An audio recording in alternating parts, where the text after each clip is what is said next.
سلامونه، وخت مو بخیر دوستانو. په دې لچې روغ رمټ بیاستئ. په نننۍ ویډیو کې دوستانو موضوع به مو دا ووي، بعض دوستان غواړي چې خپل فېسبوک اکاونټ یا فېسبوک آی ډي له منځه یوسي، یا د تل لپاره یا موقتي ډول. هغه لپاره لومړی تاسې خپل فېسبوک اپ خلاص کړئ او بیا دې ځای نه سیټینګز باندې کلیک وکړئ. سیټینګز باندې کلیک کول نه وروسته دوستانو پاسورډ اینډ سیکیورټي دې دوم آپشن باندې به کلیک وکړو او بیا به دې ځای نه پرسنل ډیټیلز باندې دلته به لاندې اکاونټ اونرشپ اینډ کنټرول کلیک کول نه وروسته به دوستانو دلته ډیاکټیویشن او ډیلیشن په دې دوم نمبر آپشن باندې به کلیک وکړو او بیا به په فېسبوک دا ځای باندې نو دلته دوستانو موږ نه پوښتنه کوي چې آیا تاسې خپل اکاونټ موقتي ډول باندې ډیلیټول غواړئ او که دایمي یعنی پرمننټ.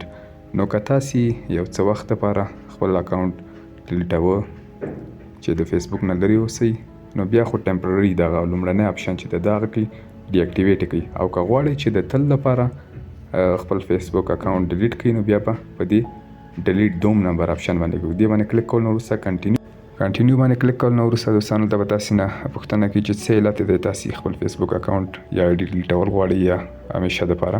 نو دلته ستاسې چې هر یو آپشن په تابه یا زړه مو یا هر څه له امله چې تاسې فېسبوک پرېږدئ نو هغه به کلیک کوئ. زه دلته دغه لومړی آپشن به کلیک وکړم چې ما په فېسبوک باندې ډېر وخت تېر کړ، نو نه غواړم چې نور وخت مې ضایع شي. دا به کلیک وکړم او بیا کنټینیو باندې به کلیک وکړم.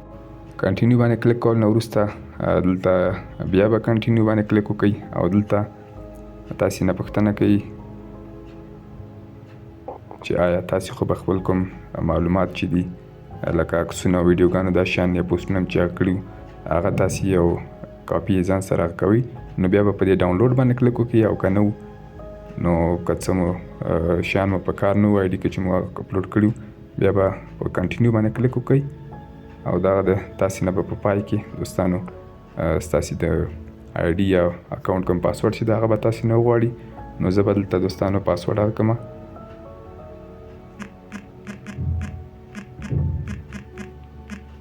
او بیا به په کنټینیو باندې کلیک وکړم